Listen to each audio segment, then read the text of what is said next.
When my younger sister, Lauren, was accepted to her chosen college, the entire family celebrated as if it were the greatest success of all time. My parents were beaming with delight, and Lauren was already discussing her future career plans. Meanwhile, I stood in the corner, quietly calculating how everything was going to turn out. My parents did not have enough money to pay for her schooling. They made this evident when they began dropping hints during family chats.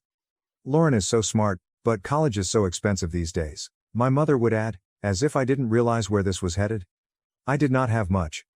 I was working as a mechanic and saving money for a house, but Lauren was my sister. I wondered, what's the harm in helping? So I pitched in. It began with simple purchases, textbooks and groceries, but it quickly escalated. I soon began paying her rent, electricity, and even nights out when she wanted to unwind. She always had an explanation when she asked for money. "I'll pay you back when I graduate." Or, "Mom and Dad just can't help right now." What made matters worse was that my parents treated me as if I was required to assist. "Family takes care of family," they'd say, as if I wasn't already straining my back working 2 jobs to support them. Lauren, meanwhile, pretended that the world revolved around her.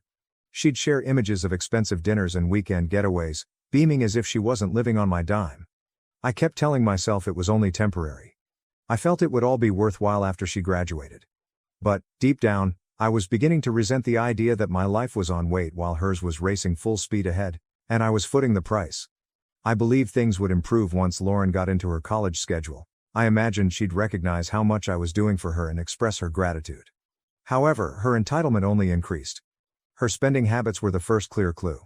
While I was skipping meals and working late nights to pay her rent, Lauren was displaying her new clothing on social media, designer purses, trendy shoes, and elegant dinners that I could never buy for myself. At first, I attempted to rationalize. Perhaps she has a part-time job. Perhaps she was simply overdoing it for looks. But when I approached her about it, she simply shrugged it off. "Everyone at school dresses like that," she told me. "I don't want to look like I don't fit in." It wasn't just her attitude toward money, it was everything. She treated me like a walking ATM, never asking how I was or if I any assistance. My folks were not any better. Every time I tried to express how much I was struggling, they'd guilt me into being silent. "She's your sister," my mother would explain. "She's building a future. You should be proud to help her." But it wasn't just helping, it was sacrificing. My weekends were gone, as were my money, and that house I had always wanted,